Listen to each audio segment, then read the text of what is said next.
ఆదికాండము 6వ అధ్యాయము 9వ వచనం నుండి ఒక్కొక్కరం ఒక్కొక్క వచనాన్ని చదువుదాం.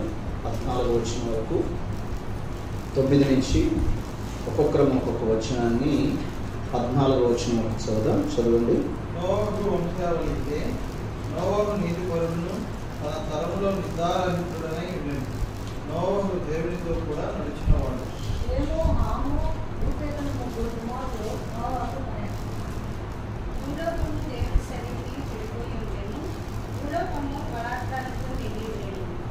దేవుడు భూలోకమును చూచినప్పుడు అది చెడిపోయి ఉండేది.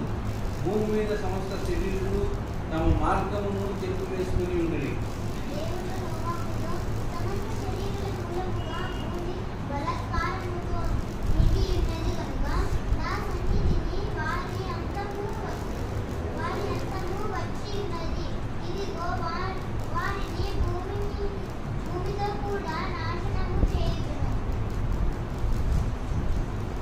సారకము రాణితో నీ కొరకు ఓడను చేసుకుంది. ఆరలు పెట్టి ఆ ఓడను చేసి లోపటకు వెలుపటను దానికి కీలు పూయవలెను. గత రాత్రి మనము దేవుడు గొప్ప కార్యాలు చేయాలనుకున్న ప్రతిసారి గొప్ప ప్రార్థన చేసేవాడిని పురుకొల్పుతాడు అని మనం విన్నాం. గొప్ప ప్రార్థనలు జరగకుండా గొప్ప కార్యాలు ఎప్పుడు దేవుడు చేయడు. అందుకని తాను ఏ గొప్ప కార్యము తలపెట్టినా మొదట ప్రార్థించేవాడిని దేవుడు పురుకొల్పుతాడు. మనము నెహెమ్యా జీవితం నుంచి అలాంటి కొన్ని విషయాలు మనం చూసాం. ఈరోజు మరొక విషయాన్ని మనము ధ్యానం చేస్తాం. ఆదికాండము 6వ అధ్యాయము 9 నుంచి 14వ వచనం వరకు చదివి ఉన్నాం. ఆదికాండము ఈ పుస్తకము అన్ని ప్రారంభాలకు నిలయమైన పుస్తకం. అందుకని దీన్ని ఆదికాండము అని అన్నారు. అన్ని ప్రారంభాలతో పాటు మానవుని ప్రారంభం కూడా దీంట్లోనే ఉన్నది. మానవుడు దేవుని చేత సృజించబడి ఏదైనా తోటలో ఉంచబడ్డాడు. భార్యాభర్తలు ఇరువురు కూడా దేవుడు అప్పగించిన పనిని చేస్తూ సాతాను చేత మోసం చేయబడి పాపంలో పడ్డారు. ఆ తర్వాత దేవుడు వారిని ఏదైనా తోట నుంచి దూరంగా పంపించి వారి బ్రతుకు వారు బ్రతుకున్నట్లుగా వదిలేశారు. ఎందుకు వదిలేశారంటే వారే కదా దేవుని ఆజ్ఞను తృణీకరించి మాకు మేముగా బ్రతకగలమని నిర్ణయం చేసింది. కాబట్టి మీకు మీరుగా వద్దనుకున్నారు కాబట్టి మీకు మీరుగా మరలా నా దగ్గరకు వచ్చేంత వరకు మీరు బయటే ఉండాలని పంపించాడు. అయితే మనుషులు వారు మొదటి భార్యాభర్తలను ఆదాము హవ్వలకు పిల్లలు పుట్టారు. వారిలో ఒకడు నీతిమంతుడు, ఒకడు మరి దేశది, మరి వాడు చెడిపోయాడు, దేవునికి దూరం అయిపోయాడు. ఆ తర్వాత ఆదాము హవ్వలకు మళ్ళా ఒక కుమారుడు పుట్టాడు, షేతు ఎప్పుడైతే కొడుకు పుట్టాడో అప్పుడు ప్రార్థించడం ప్రారంభించాడు. అంటే అప్పటి నుంచి దేవుని పైన ఆధారపడటం ప్రారంభించాడు. దేవుడు పిలవలేదు.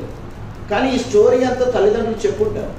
అందుకనే తిరిగి దేవుని పైన ఆధారపడాలని దేవుని నామమున యెహోవా నామమున ప్రార్థన చేయడం ఆరంభమైనంటే తనకు తానుగా పూనుకున్నాడు. ప్రార్థించడానికి దేవుని పైన ఆధారపడ్డాను. ప్రార్థన దేవుని పైన ఆధారపడటాన్ని తెలియజేస్తుంది.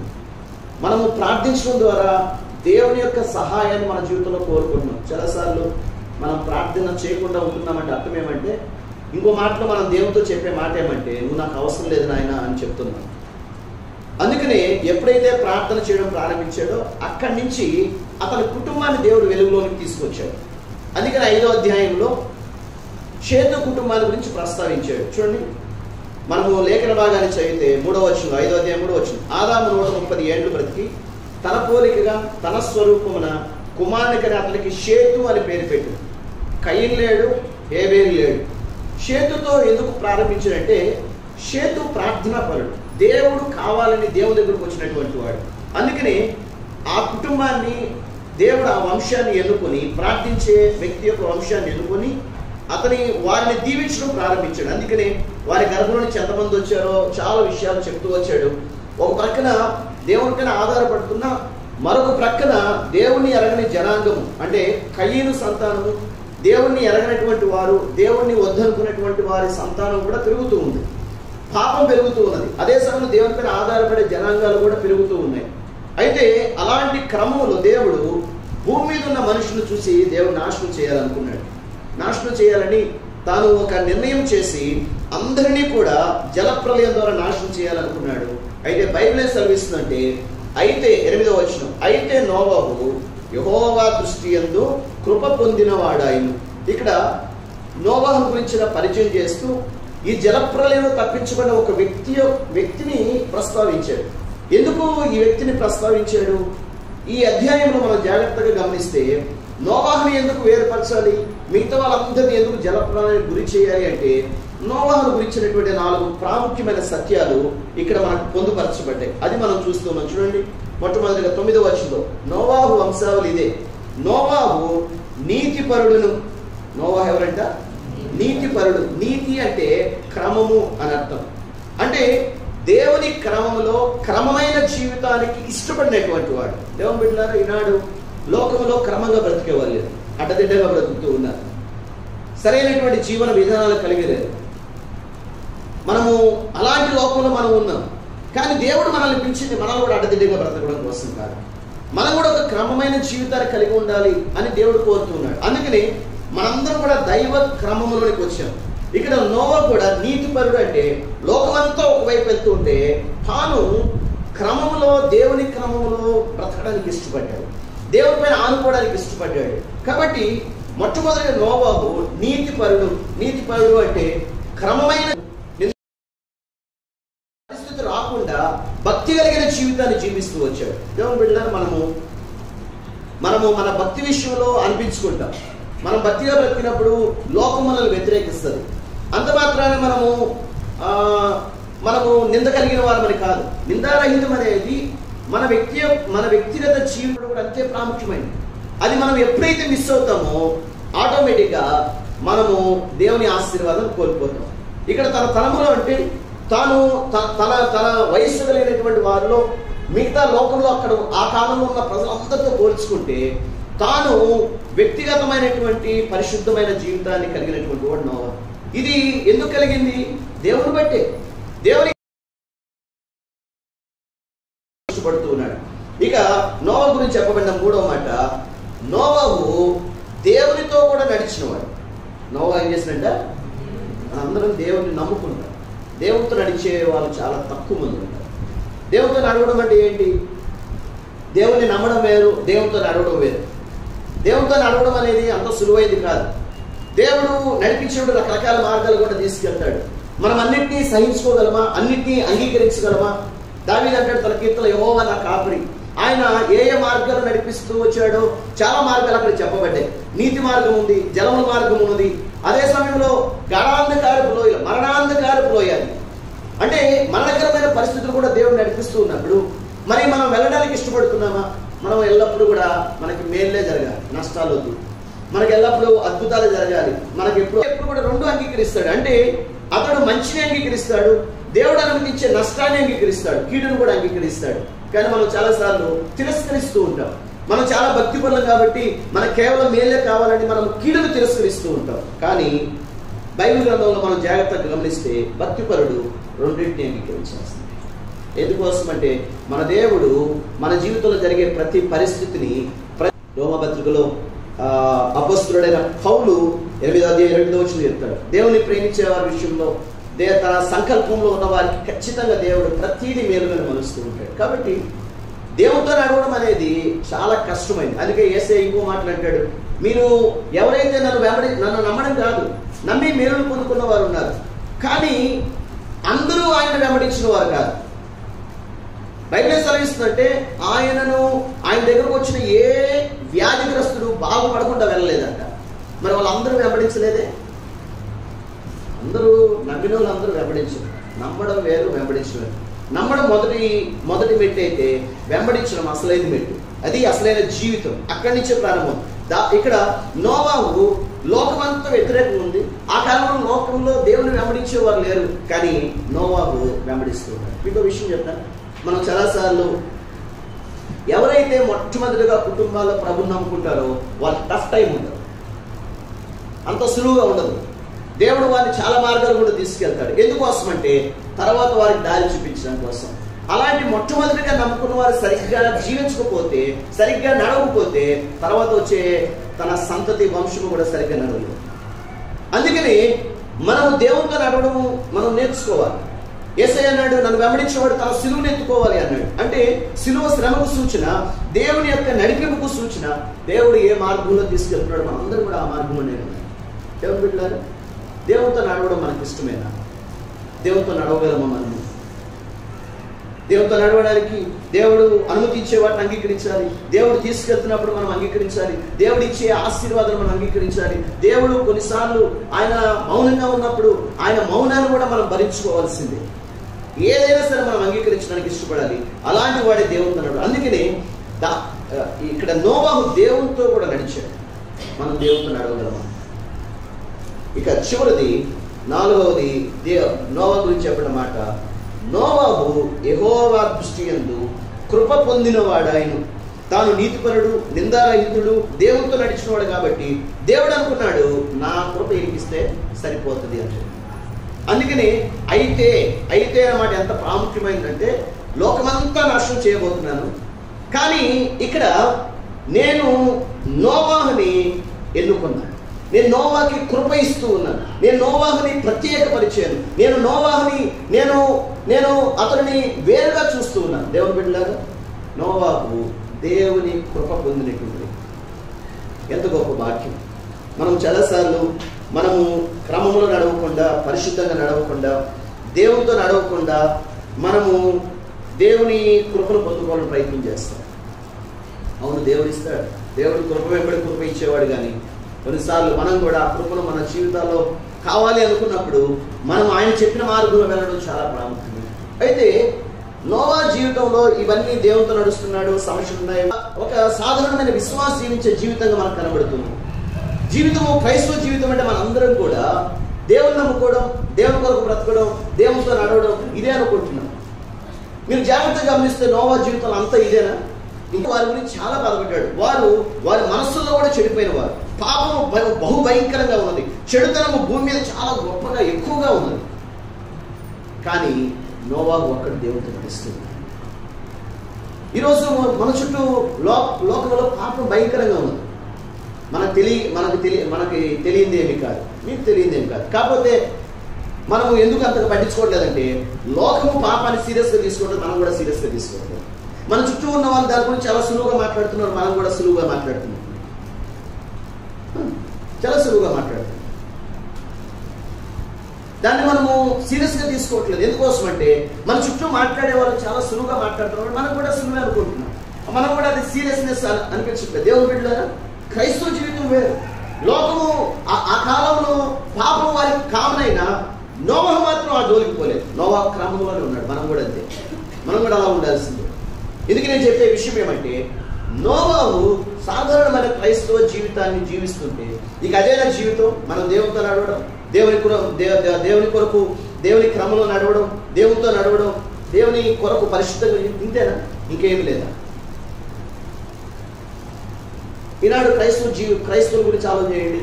నమ్ముకుంటారు, ఆదివారం వస్తారు, పనులు చేసుకోవద్దు నేను అనట్లేదు, చేసుకుంటారు, పండుగలు చేస్తారు, పండుగలప్పుడు వస్తారు, ఇక ఏదైనా అవసరమైతే కొన్ని ప్రత్యేకమైన ప్రార్థనలకు వస్తారు, అంతే జీవితం. ఇంకేమన్నా చేస్తారు? ఇవి కాకుండా నువ్వేమన్నా చేసేటివి ఉన్నాయి? ఎవరు చేస్తారు? అంటే క్రైస్తవ జీవితం అంటే ఆయన నమ్ముకోవడం, ఆయన చెప్పినట్లుగా కానుకలు ఇవ్వడం, దక్షిణ భాగాలు ఇవ్వడం, ఆయన చెప్పినట్లుగా మందిరానికి వచ్చి ప్రార్థనలు చేసుకోవడం, లేదా ప్రార్థనలు చేయడం తప్ప ఇంకేదైనా ఉందా? దేవుని బిడ్డలారా, ఈరోజు నోవా జీవితం నుంచి ఒక ప్రాముఖ్యమైన విషయాన్ని మీకు చెప్పాలని నేను ఇష్టపడుతున్నాను. స్టోరీ అక్కడితో అయిపోలేదు. ఆ 3 విషయాలు చెప్పి దేవుడు అక్కడ ఆపేసేయలేదు. దేవుడు ఇప్పుడు రండి 13వ వచనంలో, దేవుడు నోవాహుతో, ఎంత మంచి మాట, హల్లెలూయా. నోవాహు, నువ్వు బాగా బతుకుతున్నావయ్యా, నిన్ను అందుకనే స్పేర్ చేశాను, నేను జలప్రలయం నుంచి నిన్ను తప్పించాను. నేను జలప్రలయం నుంచి నిన్ను తప్పించాను. నువ్వు నిజంగా నా కోసం బ్రతుకుతున్నావు, అంతేనా? దేవుడు అక్కడతో ఆనందించి ఆపేసేయలేదు. దేవుడు ఇప్పుడు 13వ వచనం అంటున్నాడు, దేవుడు నోవాహుతో సమస్త శరీరుల మూలముగా భూమి బలత్కారంతో నిండి ఉన్నది కనుక నా సన్నిధిని వారి అంతము వచ్చి ఉన్నది. ఇదిగో వారిని భూమితో కూడా నాశనము చేయుదును, చితిసారకము మ్రానుతో నీ కొరకు వాడను చేసుకొను. ఇక్కడ నోవహుతో దేవుడు మాట్లాడుతూ, నువ్వు బాగా బ్రతుకుతున్నావు, లోకమంతా కూడా చెడిపోయింది కానీ నువ్వు నన్ను వెంబడిస్తున్నావు. లోకమంతా అక్రమంగా బ్రతుకుతున్నారు కానీ నువ్వు క్రమైన జీవితాన్ని కలిగి ఉన్నావు. లోకమంతా అపవిత్రతలో జీవిస్తున్నారు కానీ నువ్వు పవిత్రంగా బ్రతుకుతున్నావు. మంచిదే. అయితే వీరి పట్ల నేను ఒక ఆలోచన కలిగి ఉన్నాను. ఆ ఆలోచనను నెరవేర్చడానికి భూమి మీద దేవునికి ఒక నరుడు కావాల్సి వచ్చింది. దేవుని మీద ఒక గుర్తుపెట్టుకోండి, దేవుని ఆలోచనలు, దేవుని యొక్క ప్రణాళికలు ఎప్పుడు కూడా భూమి మీద తన బిడ్డల ద్వారా దేవుడు నెరవేర్చుకుంటాడు. హల్లెలూయా. అది ఎవరు తన బిడ్డలు ఎవరైతే లోబడతారో, ఎవరైతే విధేయులు అవుతారో వారి ద్వారా నెరవేర్చుకుంటాడు. విధేయులు కాని వారితో నెరవేర్చుకోలేడు. ఇప్పుడు జలప్రలయం తీసుకురావాలి. ఇక జలప్రలయం తీసుకుని దేవుడు ఏం చేయాలని, అందుకని దేవుడు అందరినీ నాశనం నోవాహును స్పేర్ చేశాడు.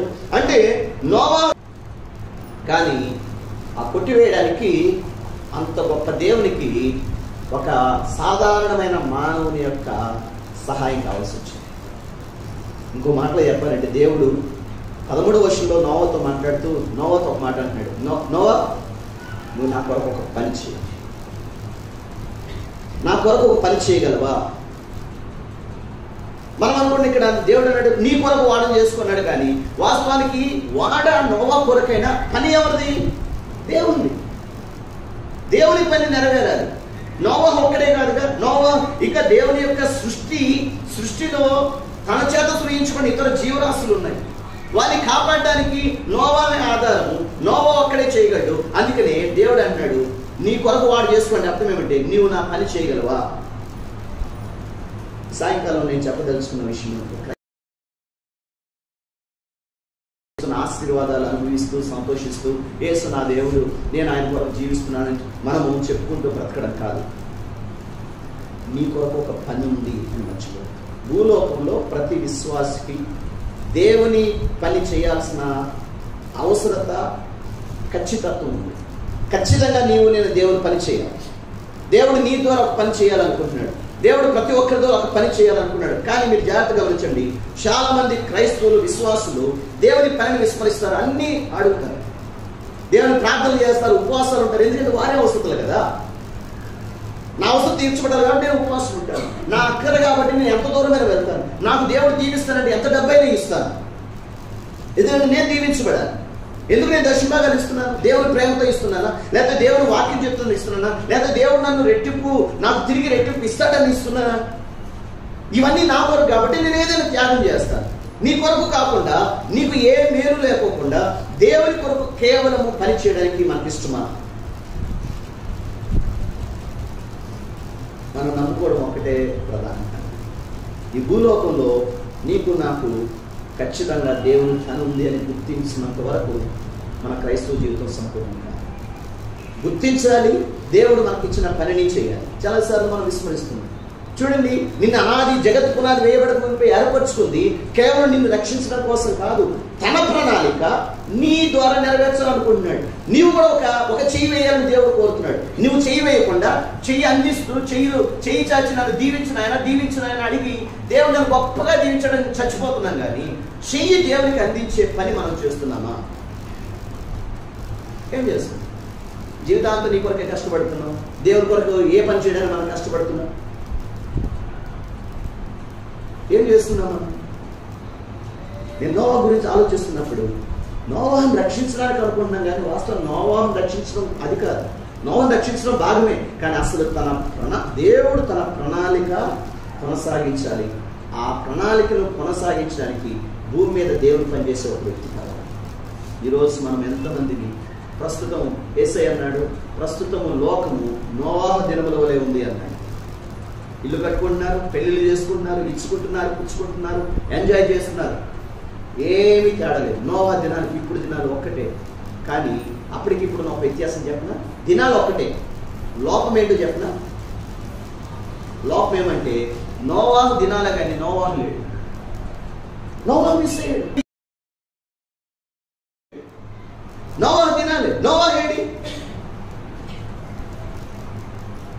యేసయ్య తన శిష్యులకు చెప్పింది, ప్రార్థన చేయవారు ఎవరు కావాలి? దేవుని పని ఉంది. దేవుని వెంబడించే దేవుణ్ణి అనుసరించి దేవుని నమ్మిన వాళ్ళు చాలా మంది ఉన్నారు, కానీ పని వాళ్ళు లేరు. పని వాళ్ళు చాలా కొద్ది. ఆయనే అన్నాడు, పనివారు కొద్ది మంది. నేను గొప్ప విశ్వాసనండి. అవును, నువ్వు గొప్ప విశ్వాసం. బోర్డు పైన చచ్చిపోయినప్పుడు బోర్డు పైన నా పోరాటం, నేను నా పరువు కడముట్టించుని, నా విశ్వాసం కాపాడుకోండి, గొప్ప పోరాటం చేశాను, అది రాసుకోవడానికి తప్ప దేనికి పనికిరాం, దేవుని పని చేయడానికి. మనం అది రాసుకుంటే గొప్ప విశ్వాసం కామను. నీకు నాకు ఒక చిన్న పని దేవుడు అప్పగించు. చిన్న పని మనం చేయగలము. నోవాహు దినముల్లో ఉన్న మనము నోవాహులుగా బ్రతకగలమా? అయ్యా, నీ పని చేసే నోవాహుగా నేను ఉండాలి. నువ్వు నోవాహుగా ఉండాలంటే అసలు నోవాహుగా నీకు ఒక పని, దేవుని పని ఉంది అని నువ్వు నమ్మాలి. నీ నమ్మకపోతే పోవచ్చు. నోవాహు ఓడ కట్టయ్య అంటే పిల్లలు పేపర్లు చేసే ఓడలు కాదు, వర్షాలు పడినప్పుడు నీళ్ళల్లో వదిలే అట్ట ఓడలు కాదు ఆయన చేయమంది. ద హ్యూజ్ ఆర్ చాలా పెద్దదని, ఎన్ని జీవరాశులు పట్టాలి, 3 అరలు. గొప్ప షిప్ అంటే టైటానిక్ షిప్. టైటానిక్ అని ఎందుకు పేరు పెట్టారు తెలుసా? టైటానిక్ అంటే అర్థం ఏమంటే అన్సింకబుల్, మునిగిపోనిది, మునగంది అని పెట్టారు. ఫస్ట్ అదే మునిగింది, దేవుడు ముంచాడు దాన్ని. అయ్యా, మునిగింది మీ వల్ల కాదు, నోవాహు చేశాడు. అంత పెద్ద జలప్రలయం, ఇది నిమ్మలమైన సముద్రంలోనే మునిగిపోయింది. అల్లాడిపోయే జలప్రలయంలో నోవా వాడ నిలబడింది. హల్లెలూయా. చిన్న పని నియమించాడు. వాడంటే ఏదో సాధారణమైన వాడు కాదు. ఆ పని సులువైన పని కాదు. నోవా చేయగలిగింది. నోవా తన భార్యను, తన పిల్లల్ని చెప్పాడు, వారు చేస్తున్నారు, బయట వాళ్ళు ఎవరు రావట్లేదు తెలుసా? మనము పోల్చుకుంటాం, వాళ్ళకి పని లేదే, నాకు పని చెప్పారే. దేవుని పని గొప్ప భాగ్యం తెలుసా? దేవుని పని అనేది గొప్ప భాగ్యం. అడిగి చేయించుకునేది కాదు, చెప్తే చేయించుకునేది కాదు. దేవుని పనిలో ఇన్వాల్వ్ అవ్వడం అనేది గొప్ప యోగ్యత. నువ్వు జీవితం అంతా కష్టపడి ఎంత సంపాదించినా దేవుని కొరకు చేసే పనితో ఎప్పటికీ సంబంధం కదా. ఈ దినాల్లో మిస్ అయింది నోవా. సంఘాల్లో లేనిది నోవా. మొరపెట్టేవాళ్ళు దండిగా ఉంటున్నారు. ఊరికే ఏ పని ఉండదు కాబట్టి మొరపెట్టమంటే పని లేని మొరపెట్టేవాళ్ళు దండిగా ఉంటారు, పని చేసేవాళ్ళు కావాలి. దేవుడు అన్నాడు పనివారు కావాలి. నోవాహు లాంటి పని. నోవాహు నమ్మాడు, దేవునితో నడిచాడు, చాలా నిందారహితంగా ఇవే చూస్తాం. కానీ నోవాహు పని చేశాడనేది ఎప్పుడు చూడమే మనం. ఎందుకు చూడమంటే మనకు పని చేయడం ఇష్టం లేదు. అయ్యా, నా పనితోనే సతమతం అవుతుంటే మళ్ళీ ఇదొక పనే, దేవుని పని. మేమే చస్తా ఉంటే బతకలేక చస్తున్నాం, అప్పులతో చస్తున్నాం. మేము ఎంత కష్టపడితే అప్పులు తీర్చుకోవాలి, ఎంత కష్టపడితే పిల్లల పెళ్ళిళ్ళు చేయాలి. దేవుని పని చేసి చూడు, నీ పిల్లలకి ఎలా వివాహం జరుగుతాయి. యెషయా గారు ఉన్నారు, 3 ఆడపిల్లలు, 2 ఆడపిల్లలకి ఫ్రీ, ₹1 కట్నం లేకుండా చేశారు. తమిళనాడు పోయి వచ్చి నేను చేసుకుంటాను, ఊరికే చేసుకున్నాను. ఊరికే దేవుని పని చేస్తే కదా తెలిసేది మనకి. అంత విశ్వాసం లేదు, దేవుని పని చేసే విశ్వాసం, దేవుని కొరకు బ్రతికే విశ్వాసం. దేవునితో నమ్మమంటే నేను నమ్మాను. దేవుని బిడ్డలారా, దేవుడు నోవాహు కేవలము నమ్మి దేవునితో నడవడం కాదు, దేవుని పని చేస్తాడు. ఆ పని ద్వారా తాను ఏం చూపించాడు తెలుసా? ఆ పని ద్వారా తాను చేసినటువంటి 5 ముఖ్యమైన పనులు మీతో చెప్పాలి. ఆ పని చేయడం ద్వారా తాను ఏమి చూపించాడో చూద్దాం, అది ఏమి పొందుకున్నాడో చూద్దాం. ఆ పని ద్వారా లేఖన భాగాన్ని చూద్దాం. 7వ అధ్యాయంలోనికి రండి. 7వ అధ్యాయము 7వ. అప్పుడు నోవాహును, అతనితో కూడా అతని కుమారులను, అతని భార్యయు, అతని కోడళ్లను ఆ ప్రవాహ జలములను తప్పించుకున్నట్టుకై ఆ ఓడలో ప్రవేశించిరి. వాడెవరు కట్టారు? నోవాహు కట్టాడు. నోవాహే కట్టింది. కట్టమంది ఎవరు? దేవుడు కట్టమన్నాడు. దేవుడు కట్టమంటే నోవా కట్టాడు. నోవాహు తన భార్యను, ముగ్గురు కుమారులను, వారి వారి వారి భార్యలు, ముగ్గురు భార్యను తీసుకుని లోపలికి వెళ్ళారు. 8 మంది వెళ్ళారు మొత్తం. అదే పేతురు అంటాడు, నీటి ద్వారా 8 మంది బాప్తిసం పొందిరి అంటాడు. వారు రక్షించబడ్డారు. ఆ మాట బాగుంది. నేను అది చాలాసార్లు చదివాను కానీ గమనించలేదు. వారు 8 మంది నీటి బాప్తిసం ద్వారా రక్షించబడ్డారు అంటే బాప్తిసం మనం రక్షిస్తుంది. రక్షణలో ఒక భాగం బాప్తిసం అనేది. కాబట్టి ఇక్కడ 8 మందిని ఓడలోకి తీసుకెళ్ళాడు. అక్కడ బాగుందన్నమాట, తప్పించుకొనుటకై. దేవుని పని చేశాడు కాబట్టి తన కుటుంబం తప్పించబడింది. హల్లెలూయా. దేవుని నమ్మాడు, వాడు చేయలే. ఇప్పుడు దేవుడు ఏం చేస్తాడు? దేవుని నమ్మాడు, బలమైన విశ్వాసం, కొండల్ని పగిలించే విశ్వాసం నాది. మన మాటలు విశ్వాసం సంగతి ఏమన్నా, మన మాటలు మాత్రం కోటం దాటుతాయి. విశ్వాసం ఇక మనం వింటేగా అమ్మో ఇంత విశ్వాసం. మన మాటల్లో పాటలు, నిజ జీవితంలో ఉండదు. మనకి నిజ జీవితంలో ఉండదు. మాటల్లో పాటల్లో అంటే దండి ఉండదు. ఇక్కడ తాను ఇంతగా నమ్మాడు, పని చేయకుండా ఏమయ్యాడు. కానీ కష్టం. కట్టెలు తెచ్చుకోవాలా, అది కూడా స్పెసిఫిక్గా చెప్పాడు. చితిసారకము నాను, ఇప్పుడు ఎదుక్కోవాలా, అక్కడికే వెళ్ళాలా, అదే తెచ్చుకోవాలా, దాన్ని నరకాల. ఇప్పుడేమన్నా పవర్ రంపాలు ఉన్నాయా? ఇప్పుడు చెట్టు కొట్టడం చాలా ఈజీ. కరెంట్ పెట్టేది కొడితే పడిపోతుంది చెట్టు. గొడ్డలతో కొట్టి కొట్టి కొట్టి ఎన్ని కొట్టుకుంటాడు, ఎన్ని దాన్ని చదువు చేస్తుంటాడు, ఎన్ని పలకలుగా మార్చుంటాడు, ఎంత కష్టపడి ఉంటాడు. ఏమని పిల్లారు? కానీ కష్టమే. కానీ ఎందుకు కూరుకున్నాడు తెలుసా? నా దేవుడి యొక్క ప్రణాళిక భూమి మీద నెరవేరడానికి, నా కుటుంబం రక్షించబడాలంటే దేవుడు చెప్పిన పని నేను చేయాలి. నమ్మితే చాలదు, దేవుడు చెప్పిన పని కూడా నేను చేయాలి. చాలాసార్లు మనము పనిని చేయట్లేదు. తాను కట్టినటువంటి ఓడలోని తన భార్యను, ముగ్గురు కుమారుని తీసుకెళ్ళి ఆలోచిస్తే వాళ్ళు అక్కడికి వెళ్ళాల్సిందే. ఎందుకోసం అంటే నేనేం విశ్వాసంతో మనం ఏం చేస్తున్నాడు, కూర్చోబెడతాం. భక్తి ఉండదు వాళ్ళకి. వాళ్ళ కోసం సంపాదించి మనం వెళ్ళకుండా, వాళ్ళని వెళ్ళకుండా ఇంట్లోనే ఉండి సంపాదించి పెళ్లి చేసి వదిలేస్తాం. భక్తి ఉండదు అసలు. విశ్వాసం మనం భక్తులు. నోవాహు పని చేశాడు, దేవుడు తన కుటుంబాన్ని రక్షించాడు. తన పని ద్వారా తన కుటుంబాన్ని కాపాడు. విశ్వాసం ఉంటే పని చేయకపోతే ఏం కాదు. కాబట్టి ఖచ్చితంగా పని చేస్తారు. అది మొదటి. 7వ అధ్యాయం 22వ వచనం.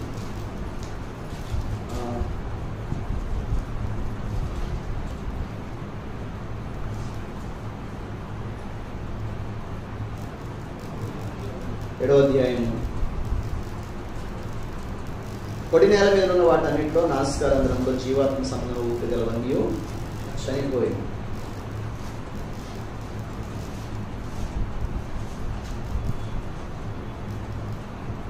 అవి భూమి మీద నుండి తర్వాత నరులతో కూడా పశువులను, పురుగులను, ఆకాశ పక్షులు, నేల మీద ఉన్న జీవరాశులన్నీ తుడిచివేయబడింది. అవి భూమి మీద ఉండకుండా తుడిచివేయబడింది. నోవహు అతనితో కూడా ఆ ఓడలో ఉన్నవన్నీ మాత్రం మిగిలి ఉండను. 150 దినములు నీళ్లు భూమి మీద ప్రచండముగా ప్రబలెను. ఇక్కడ దేవుడు, మనం ఇందాక పైన మనం చూసాం 6వ అధ్యాయం 13వ వచనం. దేవుడు నోవాహుతో చెప్పాడు, ఇదిగో నేను భూమి మీదకి జలప్రాణులు తీసుకురాబోతున్నాను. దేవుడు ఇక్కడ కూడా అదే పని చెప్పాడు, నేను జలప్రాణులు తీసుకురాబోతున్నాను, నీవు జీవరాశులన్నీ స్పేర్ చేయాలా, వాటన్నిటి నువ్వు తీసుకెళ్ళాలంటే ఆ పనంతా చేశాడు. ఒక విధంగా చెప్పాలంటే దేవుడు అప్పటి వరకు సృష్టించబడిన సృష్టిని పూర్తిగా నాశనం చేసి ఒక నూతనమైన సృష్టిని తీసుకొచ్చినట్లుగానే ఉంది. అన్ని జీవుల్లో రెండు జీవులు దేవుడు తీసిపెట్టిన తర్వాత అవి మరలా పునరుత్పత్తి చేసి మరలా భూమిని నిండించేంతగా చేయడానికి కారణము నోవాహు దేవుడు చెప్పినట్లుగా చేశాడు. సింపుల్గా చెప్పాలంటే నోవాహు చేసిన పనిని బట్టి దేవుడి యొక్క ప్రణాళిక భూమి మీద కంటిన్యూ అయింది. హల్లెలూయా. ఒకవేళ నోవాహు పని చేయకపోతే అందరూ నాశనం అయిపోయింటే దేవుని ప్రణాళిక ఏమి? దేవుని బిడ్డలారా, అంటే మనం చేసే పని దేవుని ప్రణాళికను భూమి మీద నెరవేరుస్తుంది, దేవుని యొక్క ఇష్టాన్ని నెరవేరుస్తుంది అనే సంగతి మర్చిపోదు. నీవు నేను పని చేస్తున్నామంటే ఏదో పని కదది, దేవుని ఇష్టాన్ని మనం చేస్తున్నాం. మనకి ఇష్టమైన వరకు మనకి ఇష్టమైన వారి కొరకు ఎంత కష్టపడతాం. మన పిల్లలు హాస్టల్లో వస్తున్నారంటే రెడీ చేసి పెడతాం అన్ని కదా, చక్కగా అన్ని ఆ రోజు వచ్చేసరికి అన్ని పిండి వంటలు చేసి పెట్టాం, లేకపోతే స్వీట్ చేసి ఉంటాం. ఎందుకు?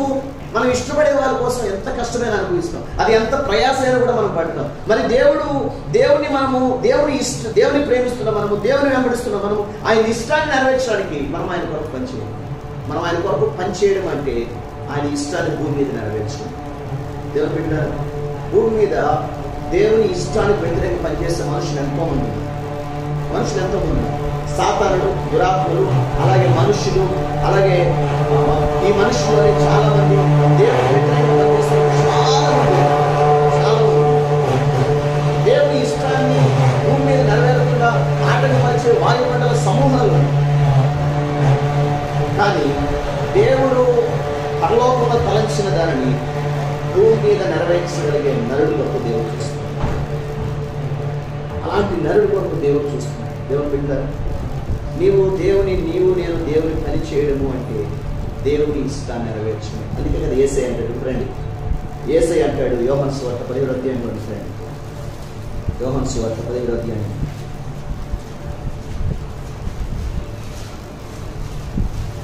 17వ అధ్యాయం 3వ వచనం, అద్వితీయ సత్యదేవుడు అయిన నిన్నును నీవు పంపిన యేసుక్రీస్తు నేను నిత్య జీవం. 4వ వచనం, చేయుటకు నువ్వు నాకు ఇచ్చిన పని నేను సంపూర్ణంగా నెరవేర్చి భూమి మీద ఉన్న నిన్ను మహిమపరిచితిని. యేసయ్యమన్నాడు, భూమి మీద నువ్వు నాకు పని ఇచ్చావు. ఏమిచ్చాడు? యేసయ్య ఎందుకు వచ్చాడు? తండ్రి పని చేయడానికి వచ్చాడు. ఇప్పుడు రండి లూకాసు వార్త 2వ అధ్యాయం 40వ వచనం, ఆయన మీరేలా నన్ను వెదకుచుంటిరి, నేను నా తండ్రి పనుల మీద ఉండవాలని మీరు ఎరుగురా. తల్లిదండ్రులతో ఏమంటున్నాడు? వెతుకుతుండి కంగారు పడిపోతున్నారు. కంగారు పడిపోయి వెనకొచ్చి దేవాలయంలో ఉన్న యేసు 12 ఏళ్ళ అది చేయడం ద్వారా జరుగుతుంది, లేకపోతే జరగదు. కాబట్టి ఈ సంవత్సరం దేవుడు నీకు నాకు ఇచ్చింది మన ఇంట్లో కూర్చొని ఎంజాయ్ చేయడం కోసం కాదు, దేవుని పని చేయడం కోసం. నువ్వు దేవుని పని చేస్తేనే ఆయన చిత్తాన్ని నెరవేర్చినట్టు, దేవుని పని చేస్తేనే ఆయన ఇష్టాన్ని నెరవేర్చినట్టు. దేవుని పని చేయకపోతే అది చిన్నదా పెద్దదా, దేవుడు చిన్నదా పెద్దదా అని ఎప్పుడు చూడదు. అది నీకున్న సామర్థ్యాన్ని బట్టి దేవుడు చిన్నదా అప్పగించవచ్చు లేదా పెద్దదా అప్పగించవచ్చు. ఏదేమైనా మొత్తానికి చిన్నదైనా పెద్దదైనా నాకు చెయ్యాలి అనే మనసు నాకుంటే నేను దేవుని ఇష్టాన్ని నెరవేర్చేవాడిని. అందుకనే యేసయ్యను బట్టి తండ్రి ఎంత ఆనందించి నా ప్రియ కుమారుడు ఈయన బట్టి నేను ఆనందిస్తున్నాను. ఎందుకోసం అంటే నా పనిని నెరవేర్చడానికి అన్నీ వదులుకొని వచ్చాడు. మనం ఏం వదులుకుంటున్నాం? టైం ఉంటే వీలు లేదండి, నాకు ఏం లేదు, దేవుని పని చేయడానికి వీలు ఉండదు. మనకి వీలు ఎప్పుడు ఉండదు, వీలు చేసుకోవాలి. వీలు ఉండదు. మనము దేవుని కంటే తెలివైన వాళ్ళం. అన్ని పనులు బిజీ పెట్టేసుకుంటాం. 24 గంటలు చాలా చక్కగా ఒక పెద్ద ఎజెండా ఉంటుంది మనకి. ఏ టైంలో ఏం చేయాలి, ఏ టైంలో ఏం చేయాలి, మొత్తం డే అంతా ఫిలప్ అయిపోయింది. ఇప్పుడు దేవుని పని కోసం సర్దుబాటు చేసుకోవాలి. దేవుని పని కోసం సర్దుబాటు చేసుకోవాలి. సర్దుబాటు చేసుకోకపోతే దేవుని పని చేయకపోతే దేవుడు నిన్ను రక్షించుకుంది నిన్ను దీవించడం కోసం కాదు, తన ప్రణాళిక నీ ద్వారా ఈ లోకం నెరవేర్చుకుంది, తన చిత్తం భూమి మీద జరగడానికి. అందుకనే సంఘంతో అన్నాడు, మీరు ప్రార్థించారు, మీరు భూమి మీద బంధిస్తే నేను బంధిస్తాను, మీరు భూమి మీద విప్పితే నేను విప్పుతాను. ఎందుకోసం? నాకు ఇష్టమైంది చేసినప్పుడు నేను మీతో పాటు కలిసి పనిచేస్తాను. దేవుని బిడ్డ, అందుకని మనందరం కూడా నోవాహు దేవుని పని చేయడం ద్వారా దేవుని ఇష్టాన్ని భూమి మీద నెరవేర్చాడు. అది రెండవది. మూడవది పేతురు రాసిన 2వ పత్రిక. పేతురు రాసిన 2వ పత్రిక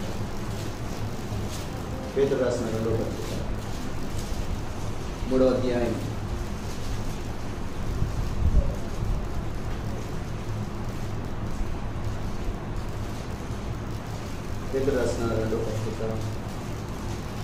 2వ అధ్యాయం 5వ వచనం, మరియు ఆయన పూర్వకాలమునందున్న లోకమును విడిచిపెట్టక భక్తిహీనుల సమూహం మీదకి జలప్రలయం రప్పించినప్పుడు నీతిని ప్రకటించిన నోవాహును మరి 7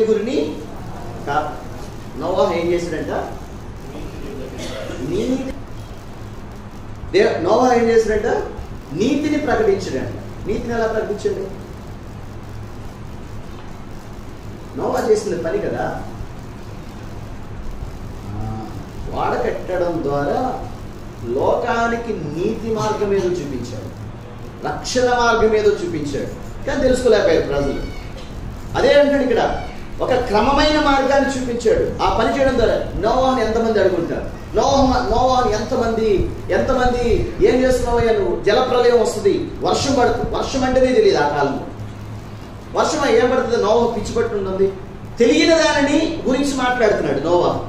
వర్షం అంటే ఎవరికీ తెలియదు, దాని గురించి మాట్లాడుతున్నప్పుడు అది పిచ్చిగానే అనిపిస్తుంది. అయినా కూడా పర్లేదు, నన్ను పిచ్చోడానికి కూడా పర్లేదు.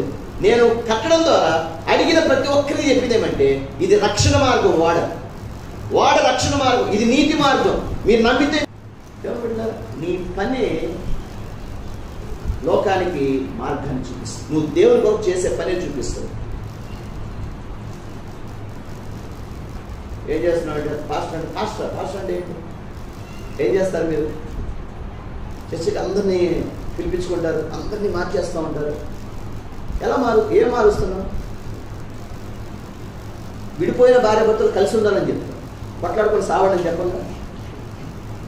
తాగేవాడిని మారండి అని చెప్తాను, త్రాగుడు మానేస్తే కుటుంబం బాగుపడుతుందని చెప్తాను, చెడిపోమని చెప్పంగా. కానీ లోకానికి నచ్చదు. మనం చేసే పని లోకానికి నీతి ప్రకటన. దేవుని పని చేస్తుంటే దేవుని నీతిని ప్రకటిస్తూ ఉంది దేవుని బిడ్డలారా. అందుకనే నేను దేవుని పని చేయాలి. నోవాహు పని చేయడం ద్వారా లోకానికి తెలియజేశాను నీతి ప్రకటన. అదే అన్నాడు, నీతిని ప్రకటించిన నోవాహు. పేతురు ఆ విషయాన్ని జ్ఞాపకం చేస్తున్నాడు. నోవాహు ఏమి తన పని చేసుకుంటూ ఎవరు వచ్చినా మాట్లాడకుండా ఊరికనే కూర్చోలేదు.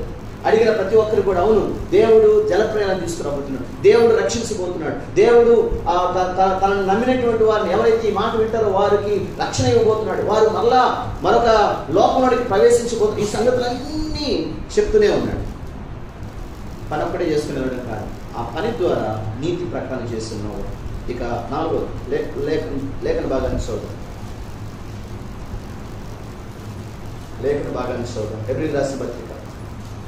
ఎబ్రీలకు రాసిన పత్రిక 11వ అధ్యాయం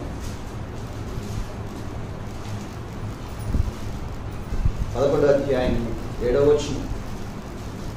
విశ్వాసమును బట్టి నోవాహు అది వరకు చూడని సంగతుల గురించి దేవుని చేత హెచ్చరింపబడి భయభక్తులు గలవాడై తన ఇంటి వారి రక్షణ కొరకు ఒక ఓడను సిద్ధం చేసింది. అందువలన అతడు లోకం మీద నేరస్థాపన చేసి విశ్వాసమును బట్టి కలుగు నీతికి వారసుడాయను. ఇక్కడ తాను వాడ కట్టడం ద్వారా, వాడను సిద్ధపరచడం ద్వారా లోకం మీదకి తాను నేరస్థాపన అంటే ఒక హెచ్చరిక చేస్తున్నాడు. ఏమని? తీర్పు రాబోతుంది. అది దేవుడు తీర్పు అంటే జలప్రలయం తీర్పేగా. మరి వారు చేసిన పాపాలకి ఫలితం జలప్రలయం అనేది భూమి మీద మనుషులు చేసినటువంటి పాప ఫలితం, అది పర్యవసానం. అది అందుకనే ఆ తీర్పుల గురించి ముందుగానే ప్రకటన ఈ రోజు కూడా మనం ప్రకటిస్తున్నాం. అందుకనే మన మన మన మన సువార్త ప్రకటనలో ఖచ్చితంగా మనం తీర్పుల గురించి ప్రకటన చేయాలి. ఒకరోజు నువ్వు దేవుని తీర్పు గురవు, లేకపోతే నీవు నరకం అనేది దేవుని తీర్పుకు సూచనగా ఉంది. కాబట్టి నోవాహు కూడా ఆ కాలంలో తీర్పుల గురించి ప్రకటన. నోవాహు దేవుని యొక్క ఆ తీర్పుల గురించి ప్రస్తావించాడు. అందుకే కదా పరిశుద్ధాత్ముడు కూడా చేసే పని ఏంటి? పరిశుద్ధాత్ముడు ఏం చేస్తున్నాడంట? నీతుల గురించి, పాపముల గురించి, తీర్పుల గురించి. తీర్పు ఉండబోతుంది, జాగ్రత్త, హెచ్చరిక కదా. మనుషులు అన్ని హెచ్చరికలు పెడతారు. ఇక్కడ గుంట ఉంది, మీరు ఎప్పుడైనా చూసారా? రోడ్డు పైన సింబల్స్ చూసారా? చాలా మనకు తెలియదు, కానీ ప్రతిదాన్ని గుర్తిస్తారు తెలుసా వాళ్ళు. రోడ్ ట్రాఫిక్లో చిన్న సందు ఉందనుకో, ఇట్లా ఉండి ఒక సైడ్కి ఒక ఏర మాత్రం, అంటే ఇటు ఒక రోడ్డు ఉందని. అక్కడ రోడ్డు నేరోగా అంటే చాలా తక్కువ ఉందనుకోండి, తక్కువగా ఉన్న సింబల్ చూపిస్తారు. బ్రిడ్జ్ ఉందనుకోండి, బ్రిడ్జ్ ఉండే సింబల్ చూపిస్తారు. గతుకులు ఉందనుకోండి, ఏమంటారు బ్రేకర్స్ ఉన్నాయనుకోండి, ఆ సింబల్ చూపిస్తారు. అన్నిటి గురించి లోకం హెచ్చరిస్తుంది, కానీ తీర్పు గురించి హెచ్చరించింది. నువ్వు వెంటనే బతుకుకోవాలి లోకం. కానీ దేవుని బిడ్డలు వారు దేవుని పని చేయడం ద్వారా మనము ఇదిగో తీర్పు రాబోతుంది, జాగ్రత్త, మనం హెచ్చరిస్తున్నాం లోకం. లోకంలో ఎవరూ చెప్పని హెచ్చరిక మనమే చేశాం. మనుషుల యొక్క ఆత్మలను నిత్యత్వంలో కాపాడడానికి మనం హెచ్చరిక చేస్తున్నాం. దేవుని పనికి కాబట్టి దేవుని నేను ప్రభుని నమ్ముకున్నాను. నా పని నమ్ముకోవడం, చర్చికి వెళ్ళడం, నా పని చేసుకోవడం, నా కుటుంబంలో బతకడం, ఆయుష్ అయిపోతే చచ్చిపోయి వెళ్ళిపోవడం కాదు. నాకు దేవుడిచ్చే కొద్ది ఆయుష్లో నేను దేవుని పని చేయాలి. నోవా జీవితము ఆయన కేవలం దేవుడితో నడవడం ఒక్కటే కాదు, దేవుని పని కూడా చేశాడు. కాబట్టి పని చేయడం ద్వారా తన కుటుంబాన్ని రక్షించుకున్నాడు. దేవుని ఇష్టాన్ని భూమి మీద నెరవేర్చాడు. తాను దేవుని యొక్క నీతిని లోకానికి ప్రకటించాడు. అలాగే లోకానికి హెచ్చరిక చేశాడు, ఇది తప్పు, మీరు వెళ్తుంది, ఒకరోజు తీర్పు పొందుకోబోతున్నారని తన పని ద్వారా వాడ కట్టడం ద్వారా చూపించాడు. అది ఎప్పుడు అర్థమైంది వాళ్ళకి? జలప్రలయంలో వాడ పైకి లేచి అందరూ ఆ తలుపు దగ్గరకు వచ్చి కొడుతూ ఉంటే లోపల నోవా వింటున్నాడు. నోవాహు కుమారులకి పిల్లల్నిచ్చిన అమ్మాయిలనిచ్చిన తల్లిదండ్రులు కేకలు పెడుతుంటే వాళ్ళ కూతురు వింటున్నారు. నోవాహు ఒకవేళ అన్నదమ్ములు ఉంటే, లేకపోతే వారి బంధువులు ఉంటే, లేకపోతే ఆ ఊళ్ళో తెలిసిన వాళ్ళు పెద్దలు ఎవరైనా తెలిసిన వాళ్ళు ఉంటే వాళ్ళ కేకలు పిలుస్తూ ఉంటే నోవాహు తలుపుతీ. నేను అనుకుంటాను వాళ్ళందరూ కూడా నోవాహు తిట్టుకొని ఉంటారు. ఎందుకంటే తలుపేసుకున్నాడు, తలుపు తీయలేదు. తలుపు వేసింది ఎవరు? నోవాహు వింటున్నాడు, తీయాలనుకుంటాడు, తలుపు రావట్లేదు. నోవాహుకి తీయాలని ఆశ ఉంది, కానీ తలుపు రాదు. ఎందుకంటే దాన్ని దేవుడే మూసేశాడు అంటే బైబిల్. దేవుడు మూసేశాడు దాన్ని. తీయాలనుకున్నా వచ్చే అవకాశం లేదు. ఎంతమంది స్వరాలు వింటూ వచ్చారు.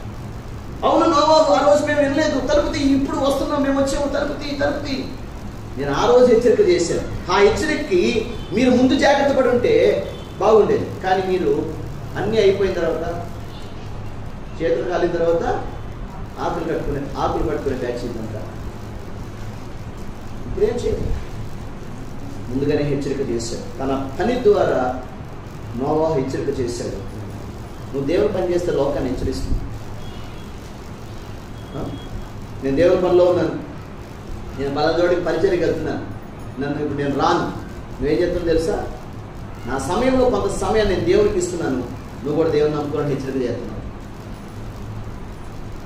నాకు తెలియదు. అది నోవాహు మనకి నేర్పిస్తున్నాడు. కాబట్టి అది చివరిది నోవాహు తన పని చేయడం ద్వారా తనకు కలిగిన ఆశీర్వాదం, లేకపోతే తను మనకు నేర్పించే వాళ్ళ చివరి సంగతి 9వ అధ్యాయం వచ్చి, మరియు దేవుడు నోవాహును అతని కుమారులను ఆశీర్వదించి, మీరు ఫలించి అభివృద్ధి పొంది భూమిని నింపుడి. ఈ మాట దేవుడు మొట్టమొదటి ఆదాముతో చెప్పాడు. మళ్ళా మధ్యలో చాలా మంది వచ్చారు నాతో చెప్పలే. ఇప్పుడు ఎవరు చెప్తున్నాడు? నోవాహు చెప్తున్నాడు. నోవాహు నువ్వు నింపాలి భూమిని. ఎందుకోసం అనుకున్నావు? భూమి మీద ఎంతమంది ఉన్నారు? 8 మందే ఉన్నారు. ఇప్పుడు నింపాల్సిన పని ఉంది. అక్కడ మాట ఉంది, ఆశీర్వదించి. తర్వాత మనకు తెలుసు ఎంతమంది జనాంగం అయ్యారు నోవా తర్వాత. దేవుని బిడ్డలారా, నోవాహు దీవించబడటమే కాకుండా నోవాహు దీవెన ఛానల్గా మారాడు. He became a blessing channel. ఇతరులకు ఆశీర్వాదాలు ఇచ్చేవాడే. తన పని ద్వారా తాను ఆశీర్వాదపు ఛానల్గా మారాడు. తన ద్వారా ఆశీర్వాదం వెళ్తుంది. తన ద్వారా ఎంతో మంది జనాంగం వచ్చారు. దేవుని తెలుసుకునే ఇదే గర్భం నుంచి కదా అబ్రహాం వచ్చింది. దేవుడు అబ్రహాంతో కూడా అంటాడు, ఇదిగో నేను దేవుని బిడ్డలారా, మనందరం కూడా మనము దేవుడు పని చేస్తూ ఉంటే దేవుడు నిన్ను దీవించడమే కాదు, నీ జీవితం నుంచి ఆశీర్వాదాలు ఇతరులకు వెళ్ళేటట్టుగా ఒక మార్గంగా చేస్తాడు. మార్గం ఎంత ప్రాముఖ్యమైంది. దారి వేయకపోతే ఎంత కష్టం. పొలాల్లో ఒకప్పుడు దారులు ఉండేవి కాదు. మొదట్లో వెళ్ళే వాళ్ళు కంపలు ముళ్ళు తొక్కుకుంటూ, ఆ చెట్లు తొక్కుకుంటూ వెళ్తూ వాళ్ళ కాళ్ళు బొబ్బలు పెట్టి ముళ్ళు గుచ్చుకొని రక్తాలు కారి వాళ్ళు దారి చేస్తే తర్వాత వెళ్ళే మార్గంలో హాయిగా వెళ్తాం. చాలా సులువుగా వెళ్తాం. కానీ వారు చాలా కష్టపడ్డారు. వారు ఆ దారిని వేశారు. తర్వాత వెళ్ళే వాళ్ళు హాయిగా వెళ్తారు. అలాగే నోవాహు ఎంతో కష్టపడ్డాడు, గొప్ప పని చేశాడు, దేవుని పనిని తాను నెరవేర్చాడు. ఇప్పుడు తన ద్వారా ఆశీర్వాదం బయటకు. ఆశీర్వాదము అంటే నేను పొందుకోవడం కాదు. ఎప్పుడు గుర్తుపెట్టుకుని ఆశీర్వాదం అనేది నీ ద్వారా ప్రవహించడం. హల్లెలూయా. నీ దగ్గర ఉంచుకోవడం ఆశీర్వాదం కాదు, నీ ద్వారా ప్రవహించాలి, నీ బిడ్డల ద్వారా ప్రవహించాలి. అది ఆశీర్వాదం. నీ ద్వారా వెళ్ళాలి. నీ దగ్గర నుంచి ఆగిపోయిందంటే యు ఆర్ నాట్ బ్లెస్డ్, అది ఆశీర్వాదం. అబ్బా దేవుడు నాకు చాలా ఇచ్చాడండి, యు ఆర్ నాట్ బ్లెస్డ్, అది ఆశీర్వాదం కాదు. నీ ద్వారా ప్రవహిస్తే ఆది సంఘం ద్వారా చాలా డబ్బులు. భక్సింగ్ గారు ఆయన గొప్ప దేవుని పని చేశారు, కానీ ఆయన చచ్చిపోయేటప్పుడు ఆయనకి ఏం లేదు. బకెట్, ఒక మంచము, బెడ్షీట్, అన్నం తినే ప్లేట్, ఆయనకు ఆస్తి. చచ్చిపోయి వెళ్ళిపోయాడు. కానీ ఆయన బతుకున్న కాలంలో కొన్ని కోట్ల రూపాయలు తన పరిచర్య ద్వారా పంపించారు, అంటే తన ద్వారా వెళ్ళేది. ఆయన ఎప్పుడు ఏమీ తీసుకోలేదు. అందుకనే సంఘం అంటే ఈనాడు సంఘాల్లో వచ్చే డబ్బులు ఏం చేస్తున్నారు, అన్నీ మనం కూడబెట్టుకోవాలి, పొదుపు చేసుకోవాలి, లక్షలు లక్షలు చేసుకోవాలి. చేసుకుని దేనికి కట్టుకుంటున్నారు? ఇక్కడ ఎస్ఐ చర్చ్ ఉంది, వాళ్ళంతా పోగు చేసుకుని కొన్ని కోట్లు పోగు చేసుకుని గోడలు కట్టారు. గోడలు పెద్ద బిల్డింగ్ కట్టుకున్నారు. దాంట్లో ప్రతి ఆర్భాటానికి కొన్ని కోట్ల రూపాయలు ఖర్చు పెట్టుకున్నారు. మరి వాళ్ళు ఆత్మల కోసం ఖర్చు పెట్టలేదు, నాకు తెలియదు. మనకు వచ్చే దాంట్లో సుమారు ప్రతి నెల 20,000 రూపాయలు మనం పరిచర్లకే ఇస్తున్నాం. ఎందుకోసం? సొమ్ము నా దగ్గర ఆపకూడదు, నా ద్వారా ప్రవహించాలి. అది ఆశీర్వాదం. అప్పుడు నేను దేవుని పని చేస్తాను. నేను దేవుని పని చేస్తుంటే సొమ్ము నా ద్వారా తీసుకొస్తా ఉంటాను. తీసుకురాగా చెప్పాను, విజన్ ఉంటే ప్రొవిజన్. నీకు విజనే లేకపోతే ప్రొవిజన్ ఎక్కడి నుంచి వస్తుంది? నేను దీవించబడాలనుకో, నీ ద్వారా చాలా మంది దీవించబడతారు, నీ ద్వారా పక్కన దీవించబడతారు, నీ ద్వారా నీ బంధువులు దీవించబడతారు. చాలాసార్లు మనము దేవుని పని చేయట్లేదు, ఆశీర్వాదంగా మారుతుంది. దేవుని బిడ్డలారా, నేను చెప్పదలుచుకుని రాత్రి వేళ ఒకే ఒక విషయం ఏమంటే, క్రైస్తవ జీవితం అంటే నేను నమ్ముకున్నాను, ఆయన కొరకు బ్రతికాను, ఆయుషేఖర చచ్చిపోయాను, మందిరానికి వెళ్ళాను, ఆయుషేఖర్ చచ్చిపోయాను కాదు. నేను నమ్ముకోవడానికి, నేను చచ్చిపోవడానికి మధ్యలో దేవుని పని ఉంది. నీకు, నీ పిల్లలకు, నీ భర్తకు, నీ భార్యకు, ప్రతి ఒక్కరు ఒక పని, సేవకు ఒక్కరికే పని ఉంది. నోవా జీవితం మనందరికీ. నేను అందుకే ఇందాకన్నా నోవా దినాల్లో ఉన్నా, కానీ నోవా లేడు. Do you want to be a Noah? నోవాగా ఉండాలనుకుంటున్నావా? నువ్వు నోవాగా ఉండాలనుకుంటే ఆయన చిత్తాన్ని, ఆయన పని చేయడానికి ఇష్టం. ఇది ఆప్షన్ కాదు. నేను చేయాలొద్దా, ఈరోజు చెప్పాడు చేయాలొద్దా, పని చేయడం ఆప్షన్ కాదు, కంపల్సరీ. కానీ తీసుకోవట్లేదు. పైమెట్టు మనం చాలా విధేయులు. నేను ఏసీ కోసం బతుకుతాను, ఏం చేస్తాను? ఏమి చేయను, మందిరానికి వస్తాను, ప్రార్థన చేయించుకుంటాను, అంతే నా పని. ఏం చేస్తాను దేవునితో? నువ్వు చేస్తాను. క్రైస్తవ జీవితంలో నమ్మికకు మరణానికి మధ్యలో పని ఉంది అనే సంగతి మర్చిపోదు. ఈ కాలంలో నేను నోవాగా ఉండాలని ఇష్టపడితే పని చేయడానికి ఉంటాను. అందుకని నీ పిల్లల్ని దేవుని పని కొరకు సిద్ధపరచు. బైబిల్లో అకులా ప్రిస్కిల్లా అనే భార్యాభర్తలు ఇద్దరు డేరాలు కుట్టుకునే వృత్తి. పౌలు ఏ వృత్తి కలిగి వాళ్ళు అదే వృత్తి. కానీ వాళ్ళు ఇంట్లో ఒక సంఘాన్ని నడిపించేవాళ్ళు. తెలుసా? వాళ్ళ ఇంట్లో ఒక సంఘాన్ని నడిపించేవాళ్ళు డేరాలు కుట్టుకుని. అప్పుల్లో వస్తే అప్పుల్లోకి దైవవాక్య పరిజ్ఞానాన్ని ఎక్కువగా కలిగించిన వాళ్ళు వాళ్ళని ప్రోత్సహించారు. అప్పుల్లోని పౌలు వస్తే ఆ ఊరికి పౌలుతో పాటు కష్టపడి పని చేశారు. పౌలుని ప్రోత్సహించారు దేవుని పనులు.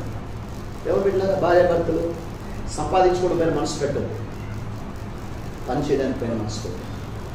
అయ్యా, నేను కూడా సంఘంలో భూమి మీద చేయగలిగే పని నాకంటే నేను చేస్తాను. భార్యాభర్తలు సమర్పించుకోండి. మీ పిల్లలకు సంపాదించేది నిలవదు. దేవుని పిల్లల్ని గొప్పగా దీవిస్తాను. ఆయన పని చేస్తే దేవుడు ఆశీర్వదిస్తాను. దేవుని పని మర్చిపో, కళ్ళు నుంచి ప్రార్థన చేస్తాం. అందరం కళ్ళు మూసుకొని ఈ రాత్రి వేళ మనం దేవునికి అప్పగించుకున్నాము, దేవునికి సమర్పించుకున్నాము. నోవాహు జీవితము కేవలము నమ్మిక మరణానికి మధ్యలో ఏమీ లేకుండా ఉంది అని అనుకుంటున్నాను.